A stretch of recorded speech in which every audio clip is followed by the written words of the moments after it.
Thank you for joining us. Our next presentation is What Are We Waiting For? Overcoming Obstacles for Mass Adoption.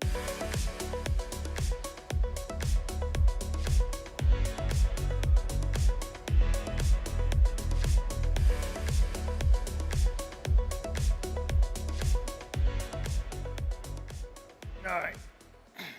Good afternoon. It's my pleasure today to moderate our discussion today on e-mobility. My name is Paul Eichenberg, and I am here with three very distinguished individuals. Let me introduce the gentleman who will be speaking. First is Sujit Jain, who is the President of Powertrain Solutions for Bosch North America. Next is Scott Adams, who is the Senior VP of e-mobility for Eaton Corporation. And finally, John Husby, who is President and CEO of SEG North America. So what we're here to discuss today is e-mobility. And specifically, what I'm going to do is I'm going to give you a brief overview of what we see as the obstacles to overcome mass adoption when it comes to e-mobility. And first of all, what I'd like to tell you is I'm going through a number of slides here today that we're not going to have time to go into a lot of detail. Each of the speakers will be going through a few slides to basically give an overview of what they see as far as the obstacles and opportunities when it comes to e-mobility mass adoption. But specifically what I want to do is I want to let you know the slides that I'm presenting here today, you can get copies of the slides from my website so that you can refer to these things at a later date. But specifically what I want to talk about is e-mobility is happening, and there's a number of growth drivers that I'm going to go through here in a short introduction and then turn it over to Sujit. So first of all, what I want to talk about, and I'm going to go through this in a little more detail, is I'm going to talk about the stringent regulations associated with e-mobility. I'm going to talk a little bit about the OEM strategies that are being deployed. And then I'm going to talk a little bit also about the economies of scale associated with new technologies, such as battery cells and battery packs. And ultimately, what does all this mean for the cost of ownership when it comes to e-mobility? So specifically, what I want to provide you with an overview here is just what does the legislation look like around the globe? And specifically, it's Europe with their greenhouse gas legislation, which is really driving the globe globally. So specifically what you'll see is 2020, Europe has this 95 grams per kilometer, which is really leading the globe when it comes to fuel efficiency and CO2 emissions. You can see that Europe moves then very quickly in 2025, a 15% reduction, another 15% reduction after that, 5 years after that by 2030. What you'll see is basically the major economies are trailing behind one generation when it comes to this type of legislation. So specifically what you can see in China, China is a full generation behind. And then you'll see what I've highlighted here is the change that you'll see, proposed change from the Trump administration, which was made in August of this year. And you'll see basically a flattening out of the CO2 requirements here in the United States. So this sets the framework as far as the opportunities, but also the obstacles when it comes to technologies that we're going to talk about a little bit further here. Specifically, again, this is a busy slide, but the big thing to tell you is there's $300 billion worth of investment being made by the OEMs when it comes to e-mobility.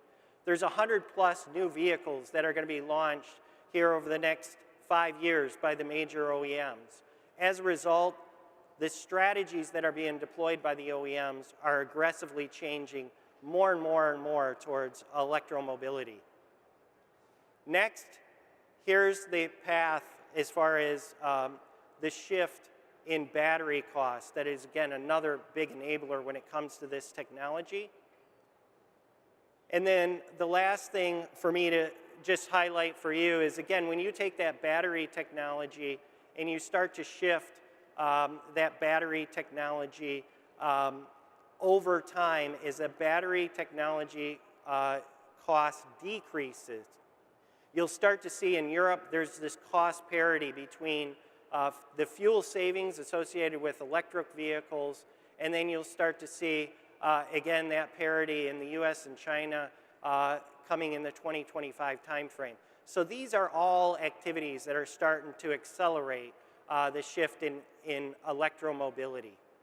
So with that, what we have done is we've started to develop a forecast that we've been sharing with our clients that basically is built not based on what market demand is, but what does it take to comply with the laws that you'll see associated in areas like in markets like in Europe and China. And as a result, what you'll see, the bottom line here, specifically when it comes to electromobility, you'll see a significant increase in the amount of electromobility over the next 10 to 12 years. And again, that's not just pure electric vehicles, that's plug-in hybrids, that's full hybrids, and that's mild hybrid vehicles, where we can see over the next 10, 12 years that 50% of the vehicles that are going to be produced globally will have some level of electrification by 2030. So with that, the last thing that I want to show is, well, what's happening here in North America? And again, here's another example, as I mentioned earlier. Specifically, a big challenge for electromobility here is the legislation associated with the shift that you're seeing between the Obama era regulations and the Trump era regulations. And specifically what you'll see here is, although there is a pullback, you'll see a significant increase yet as far as fuel efficiency standards when it comes to passenger cars and light trucks. So with that, I'm now proud to introduce Sujit Jain, President of Bosch North America. Thank you. Thank you, Paul. So hello, everybody. I'm very glad to be here today addressing this very important topic. So what are the major obstacles to mass adoption of electric vehicles in North America? To me, there are three issues that must be addressed. The first is the range, which is definitely limited by the battery technology and cost. The second is persistently low gas prices in the US. The US consumer has very little motivation regarding fuel economy in their purchasing decisions. And third, like Paul mentioned, the future regulatory environment in the US remains unclear at this time. You know, these factors are largely outside the control of Bosch and most suppliers. And it is likely that these headwinds will continue in the US market in the foreseeable future. Still, Bosch, the supply base, and OEMs across the spectrum are aggressively shifting towards an electrified portfolio and are looking to fulfill needs that customers will value. The most important contribution that suppliers can make is to provide cost-effective and efficient systems that enable the electrified revolution. At Bosch, our focus is to reduce overall cost by offering worldwide platforms with cost-effective designs and adapting these to specific OEM needs.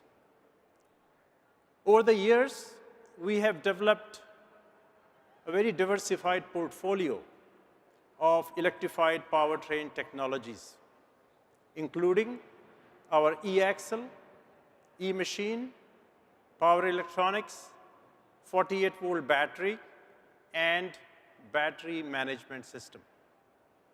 In addition, we are also providing the services and know-how necessary to integrate these technologies into the vehicle. In fact, Bosch electrified components are already featured in more than 1 million vehicles worldwide.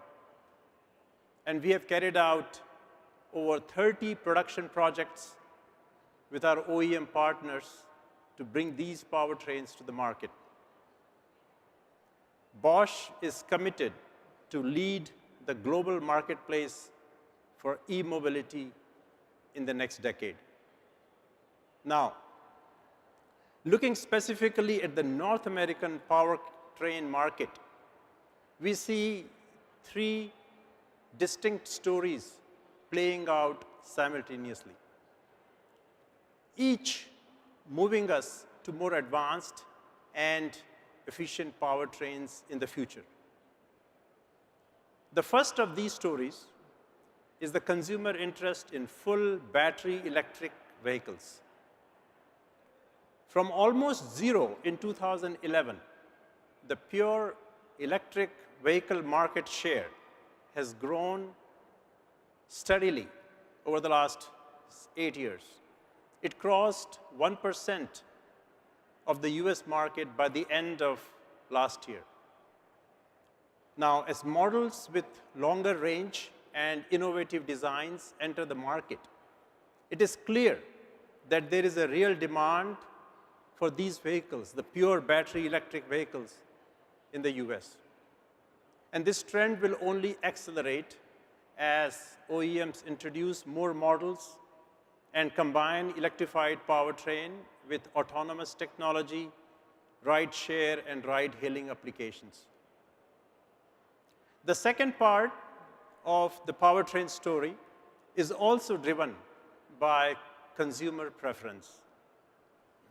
American consumers are clearly shifting towards CUVs, SUVs, and pickups, with the share of light-duty trucks crossing 70% by the end of last year. These larger vehicles are viable in the market, partly due to the numerous developments that make them more fuel efficient. And at Bosch, we continue to work with OEMs to make the IC engine as efficient as possible. In the last years, you have seen the advent of 9 and 10-speed transmissions, direct fuel injection on the downsized engines, and new diesel engines in the light-duty pickup market, and many other innovations which Bosch supported through our enabling technologies. In the future, I see this trend accelerating as 48-volt electrification is introduced on the IC engines. The third, and perhaps the least certain part of the story, is the future of hybrid vehicles in the US market. We know that all of the major OEMs are planning to introduce a wide range of strong or plug-in hybrid vehicles in the next years. These models will play an integral role in helping automakers meet the regulated fuel economy and CO2 standards. But the big question facing the industry is, will consumers choose to buy these vehicles? You know, for the last 10 years or so, the market share of hybrid vehicles has hovered between 2 and 3%. It is stuck. But as a wider range of choices are introduced, in the end, it will be the US consumer who will decide if hybrid vehicles grow in the market as a bridge technology into an electrified future. So with all of these changes underway, it was clear that Bosch had to transform itself. The Bosch Powertrain organization had to transform itself to support the market and our customers in a holistic way. That is why at the beginning of 2018, last year, we unified our gasoline, diesel, electric, and battery systems businesses into one division. We call it the Powertrain Solutions Division.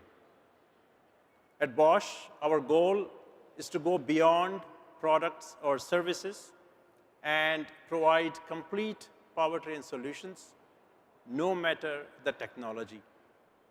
We want to be the supplier of choice for all mobility concepts, and are proud to play a key role to provide the enabling technologies that make innovation possible. Thank you.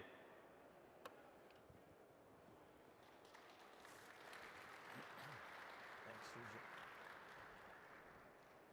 Great job. All right, good afternoon, everybody. I hope everyone's enjoying the North American International Auto Show. My name is Scott Adams. I'm with Eaton, and I'm here to talk about what we've done in the space of electrification. And I'll start with a little bit of introduction. For those who know Eaton, you may know us traditionally as very heavy in the engine and driveline space. A great example is the largest supercharger we've ever produced for Ford Motor Company that is on the Shelby GT500 that was recently released here at this show. But what you might not know is that over half of our company is focused on electrification, and that's focused on industrial and residential. So we have what we call the electrical sector, and it operates in every space from power generation, power distribution, and electric power use, whether that be, again, residential or commercial applications. We make microgrids, we make uninterruptible power supplies, we make circuit protection devices, and we're accustomed to dealing with voltages up to 36,000 volts. So we know electricity. And Eaton overall, we describe ourselves as a power management company, whether that's mechanical, hydraulic power, or electric power. So when we formed our e-mobility division for vehicles, or electrification division, we took the best of our vehicle group, which is the traditional vehicles, and coupled it with elements from our electrical sector to form our e-mobility division. What we're focused on are the three areas at the top of this slide: power electronics, systems, so anytime you're marrying mechanical and electric power together, we have specialty doing that, and power distribution and circuit protection. On the circuit protection side, we have circuit protection devices in roughly 40 to 45% of all EVs globally. And on the power systems side, we operate both in passenger cars and commercial vehicles. Our medium-duty commercial vehicle hybrid systems have been in production for roughly 10 years. We estimate we have well over 1 billion miles traveled and are operating on the three major continents in Asia, North America, and Europe. We know where we're not going to play too, and as we talk about the theme of this session, it's important for suppliers to know where to play, where are your strengths, and where should you not play. The bottom of this slide shows where we're not focused, so whether it comes to motors, thermal management, or batteries and battery cells, those are areas that Eaton is not choosing to participate in. So in terms of some themes for what suppliers need to watch for, I've got two that I'd like to talk about today. The first one is the expanding vehicle architectures, and the second one is OEM maturity and what that means for their buying behavior now and in the future. On expanding architectures, if you look at the slide here, this is our forecast for 2030. Similar to Paul and what his business has done, we've done a lot of scenarios. High aggressive scenarios, we've got very modest scenarios. This is our actual forecast. And we see BEVs somewhere around 12% by 2030, hybrids and plug-in hybrids coming in somewhere around 8%, and then a very large portion of mild hybrids. And certainly the internal combustion engine is not going to go away anytime soon, regardless of some of the headlines, the provocative headlines we may all read. So if you've made a decision to invest in electrification, our view would say that's a good decision. It's going to happen. It already is happening around the globe. The challenge and the risk for us is going to be where you see the orange or red lines in between the different categories. On the macro sense, you're safe. On the micro sense, you might have some challenges. You may be on a platform and that customer may not be as successful as the other customer. You may pick one technology, battery electrics, and you have a product that's specific to those and doesn't play in the hybrid space. But if the hybrid space takes off, you may find yourself having invested in the wrong space. A great example of that was actually announced this week when General Motors talked about pivoting more of their resources to pure battery electrics and not as much on hybrids. So there's a very deliberate change that they've recently announced. So when it comes to investments, and we're all looking for the return on both the capital and the engineering and R&D investment we make, we want to make sure we're picking the right winners. So I would suggest to all suppliers, be really careful which customers you're really focused on, as well as making sure you have an eye for the mix of products and portfolio that you're bringing to the market. The second area I mentioned I want to talk about are customer buying behaviors. We're still very much in the early days of the electrification transition in the industry. And as we deal with OEMs, we see very different buying behaviors. Some buy more at a component level, some buy more at what we call a subsystem level, some buy at a complete system level. The question we ask ourselves is, how will they buy in the future? You know, what we see today may not be how they buy long term. So if you make decisions based on what you see today, as the customers mature, as the market matures, and as they make decisions on other investments like autonomy, ride sharing, ride hailing, and so forth, what they're doing now may be very different than in the future. So those types of decisions on where are you investing, how much capital are you investing, how much R&D are you investing, should have an eye for today, but you should have a position long term on what you believe the buying behaviors of the customers will be and where you should tailor your business and whatever product or solution that you offer. So wrapping up, the more options creates more risk, and certainly in the electrification space, the uncertainty is greater than it's ever been. It will happen, but like even in today, you may have an option on a vehicle. What's going to be the take rate of that option? You may be on one of 3 engines that the customer provides for a certain platform. Will that engine come at the same take rate that the customer had originally forecasted?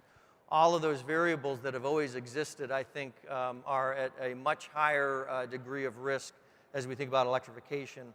And then certainly the buying behaviors, where are you focusing your resources and your investments, not only now, but for the long term, are things that we look at every day, and I would advise anybody else in the space to do so as well. So just one final pitch. We do have a booth over in the Automobility Planet M hall to your right. We're announcing our latest generation of traction inverters. You can see on the slide 35 kilowatts per liter, 98% efficiency, and meeting or exceeding many of the other industry expectations. So thank you for your time, and I look forward to the panel discussion. Great job. Good afternoon. My name is John Husby. I'm the president and CEO of SEG North America. And for those of you who may not know who we are, I like to say we're a new company in our second century of innovation. And what I mean by that is we were a division of Bosch that was sold off at the end of 2017 and have been operating for a year now on our own with unbelievable results with one of the best teams in the auto industry. And really we're focused on multiple products with keeping the environment in mind. We've been producing starters since 1913, producing alternators. We've moved on to start-stop technologies, and as we talk about internal combustion engines and how to make it more environmentally friendly, CO2, CAFE, et cetera, we've become the global market leader with over 40 million units sold in start-stop technology. We also have moved into high-efficiency alternators with the highest percentage efficiency available to the automotive and commercial vehicle space. Again, helping our customers, the environment, and the end consumers achieve a better result. And the next wave of what we've moved into, and it's available today, and I'll talk about it, is 48-volt boost recuperation technology. And as we look to the future, and I think the stats that you saw already today are incredible views of where the market can go in terms of the propulsion solutions and in terms of the efficiencies. But what I want to share with you today is something that we did from a thought leadership perspective.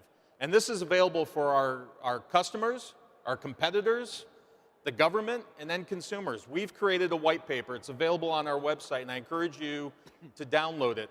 And it really takes a global view of where does the future of electrification go? Where does the future of CO2 go, and what's going to happen in the model?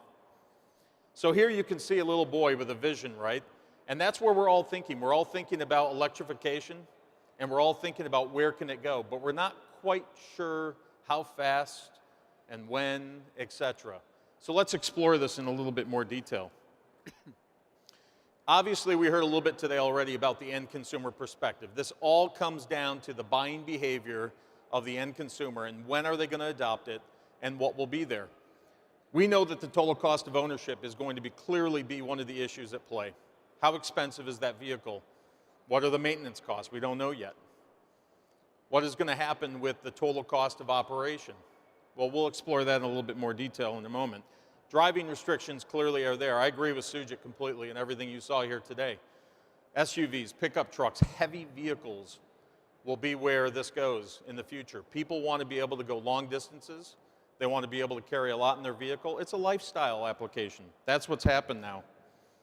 But one of the challenges we're going to see in this process is the charging infrastructure. I agree. Mary Barra said it last night. They're moving hot and heavy into the full-on battery electric. The challenge is two things. It's about charging station availability. It's the infrastructure. Today, there's 400,000 plus charging stations. By 2030, if you really want to look at what's necessary, it has to be over 14 million charging stations to be able to implement and give people that effective use to use the car how they want to use it. There will, of course, be brand things. Everyone's coming out. The top 10 automakers say 160 vehicles, models that will be available. There will be people that have an environmental aspect to it. But ultimately, it all comes down to the freedom to drive. And that range anxiety is about the infrastructure available and the charging time that it takes. And it's our charge to the entire industry. We have got to figure this out to get mass adoption. Obviously, the CO2 targets around the world are continuing to get more aggressive. We know that.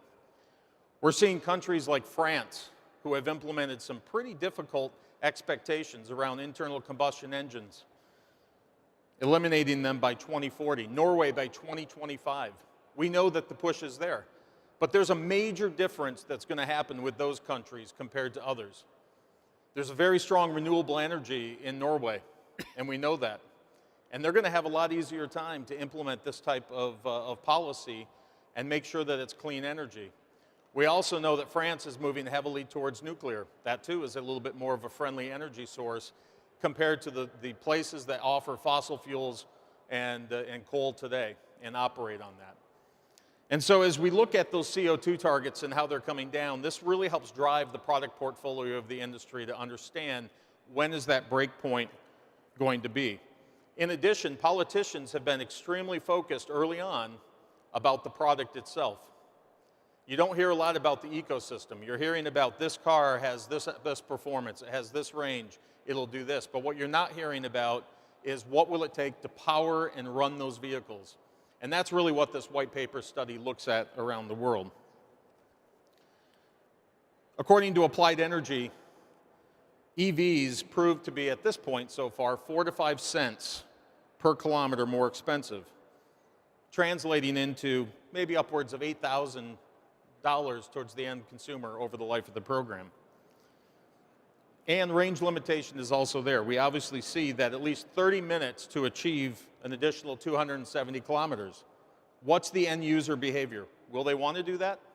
If you're driving a long range, is that your behavior? So we are going to have to work together to solve these pieces. In addition, we look at batteries and what it takes to produce batteries. And the raw materials have gotten significantly more expensive over time.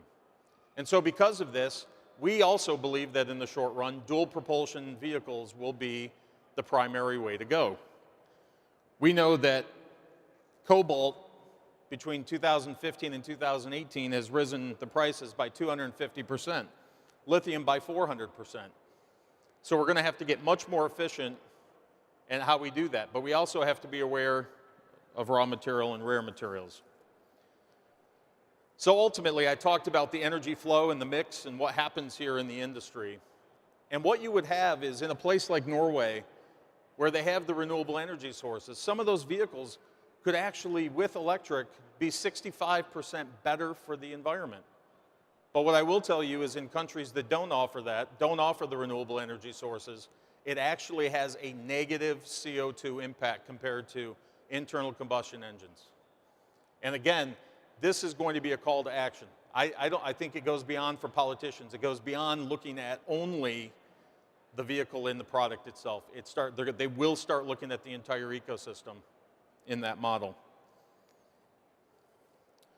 And so finally, we really look at as we go. And again, we have an entire portfolio that covers all the way from basic internal combustion engine all the way up to electrification, which is being developed today. And really, and I heard it earlier, the technology gap, right? We call it the Golden Gate approach, is that bridge. And that bridge is the hybrid approach. In whatever way that's going to be, mild hybrid, full hybrid, plug-in, it will be the approach to help get, one, environmentally more friendly at a cost advantageous position, and two, it will be that bridge that gets end consumers over that range anxiety to be able to move forward with a nature of being comfortable on moving into the electrification, and ultimately as the infrastructure comes on board, it will too. And so obviously there's many ways you can carry out that 48 volt technology. I won't get into them today. You can read the white paper as well. But it will be there. It's there today. It's being developed today. It's already launched in the marketplace, and it's going to continue for the foreseeable future. So with that, I'll turn it back over to our moderator, and thank you for your time today. All right, so we have, nice job. Thank you, John.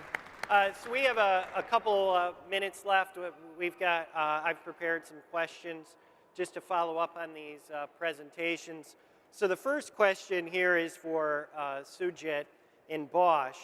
Specifically, Bosch has a very broad portfolio ranging from internal combustion engine components to battery electric vehicles.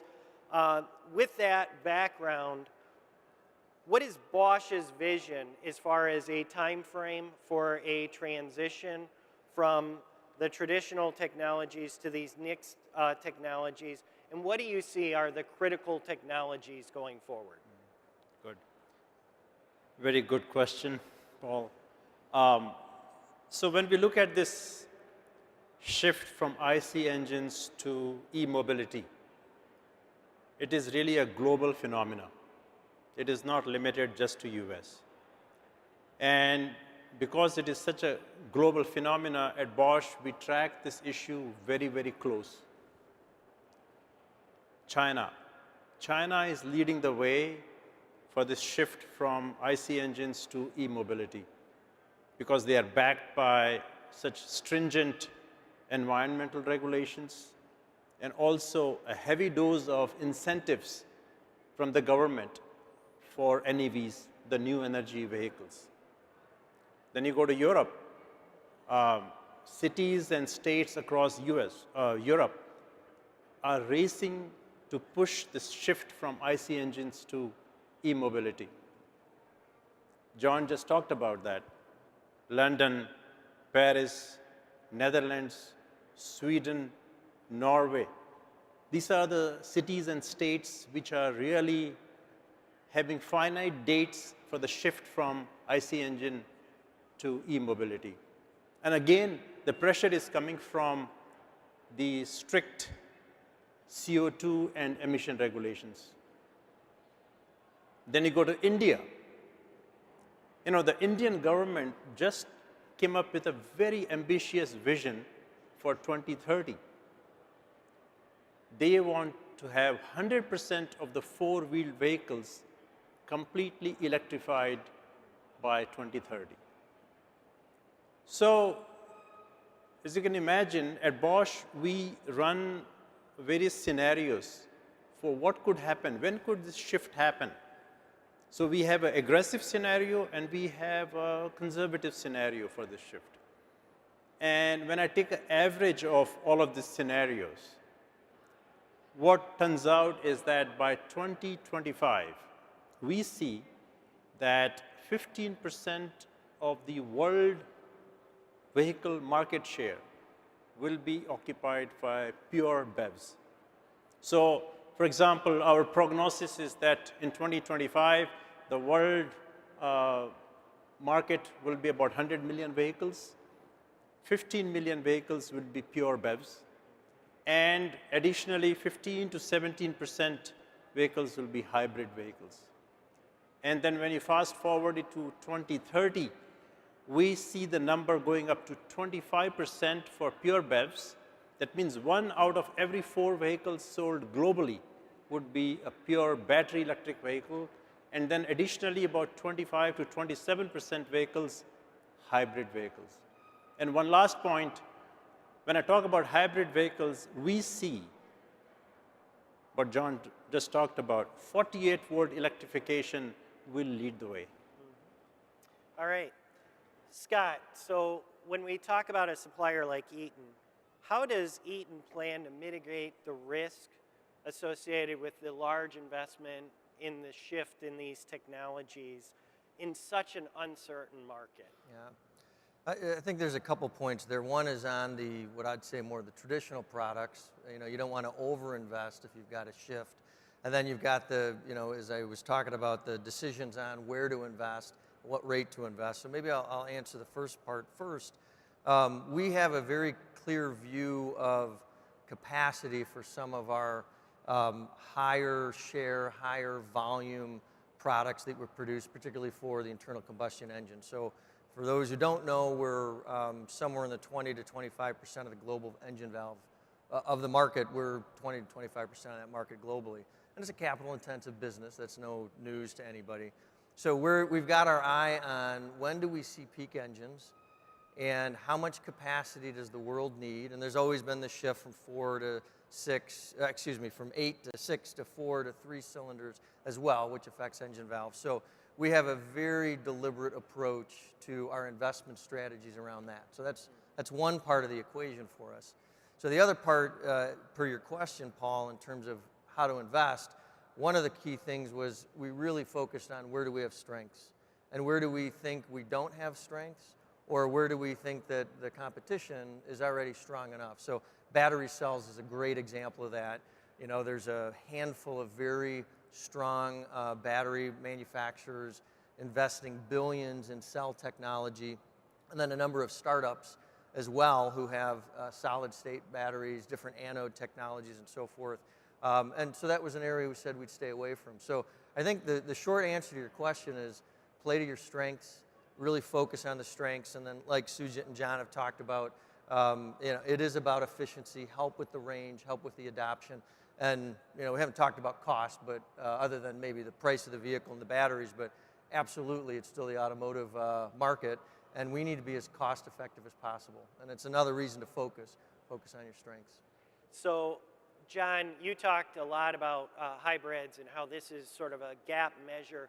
Is this a short-term solution or is this a long-term solution when you talk about hybrids? Well, really, Paul, I think it depends on what your definition of long-term is ultimately, right? I mean, the reality is, I think in the next 3 to 5 years of development cycles that are going on, people are going to, the automotives are going to continue to develop the hybrids and push that out. That means it's still going to have another 6-7 year life at least. So now we're already into the 2030s at that point.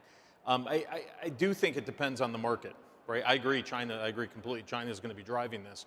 But as long as fuel prices are where they are or somewhat reasonable, the end consumers are going to push for, having some form of a dual propulsion type thing. It's easier to use, right? It's easier to fill up the tank in a couple of minutes than to have to wait 30 minutes if you're on the go. But the other thing I think, and this is where I'm excited about the technology and where to invest, kind of to the last question, is when we look at And this is one of the reasons we did the white paper, was we really wanted to understand how are the vehicles going to get used, how is it going to look like, what do we need to consider. And what we're seeing is more efficient solutions as you move the product, 48 volt technologies, within the car.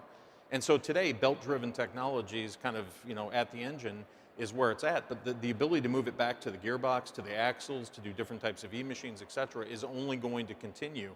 And it's the innovation that comes from that, and that frankly is what excites us, is that ability to be flexible depending on the need of the market that we're in. Okay. So I have another question here for Bosch. Obviously, Bosch isn't only in the areas of powertrains, but also autonomous vehicles and in investing in automotive a number of different ways. So my question for you, Sujit, is this.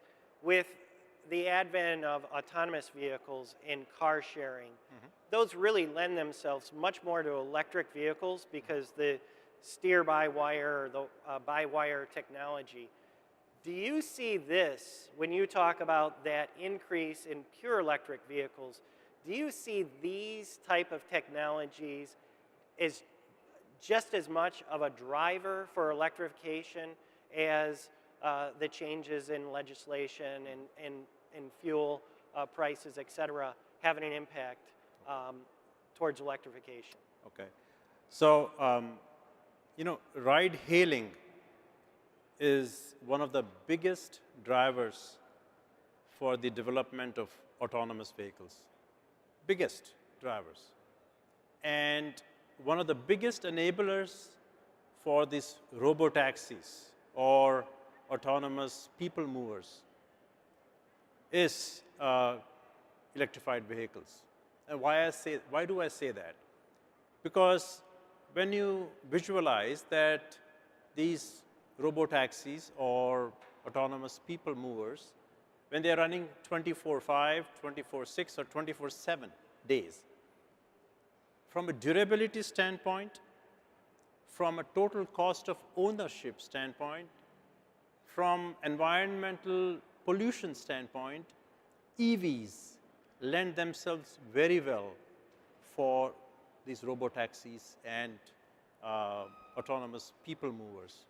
Therefore, I completely agree, and it is already happening, that all the companies who are getting into the business of robo-taxis or ride-hailing, they are ultimately basing their assumptions on EV as their base mobility concept.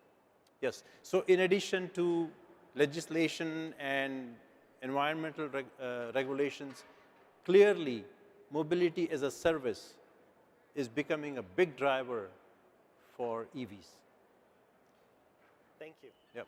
So, Scott, another question for Eaton. How important is scale when it comes to your portfolio of new e-mobility products like your power electronics? Sure. Can you talk to us a little bit about scale and what that means? I think scale in this industry, it's absolutely critical, right? And Sujit talked about China. It's half of the EV market globally because of the regulations and the incentives that have been there and continue to get more aggressive. So you absolutely need scale. I think, the other element of that is partnerships. You may not have all the scale internally, but finding the right partners who bring scale, supplier partners, in many cases, sometimes it's development partners or system partners as well. But it's critical. I mentioned well over half of Eaton that is what we call the electrical sector. That brings us a lot of scale as an example. And when I talked about playing to your strengths, we focused at what do we really know well. We have a very strong technical depth, and then we also have purchasing power and so forth that comes with some of those products. So it's still automotive. Scale matters. Yep. Yep. All right, John, one question for you. As you look at the SEG portfolio, and as you mentioned, you have that full range of products, which products in your portfolio are you most excited about and why? Well, I think in the most immediate, I would say in the next 12 to 18 months, I'm most excited about start-stop technology. There's been many automakers who have struggled with the implementation and how to do it in a way that can be readily accepted by the end consumer. And what we're seeing is a better adoption rate when you work together with the automaker to implement it in a better fashion. So I'm most excited in the short term about that. In the midterm, it's clearly going to be the 48 volt technology and being able to do more with that. As you're looking at as Sujit called out, the battery sizes are going to increase, et cetera. You're going to need to do more with that. And so from our angle, we certainly see that being the wave of the future. All right, everybody, that's it for our panel discussion today. Please join me in a round of applause for our participants. Thank you.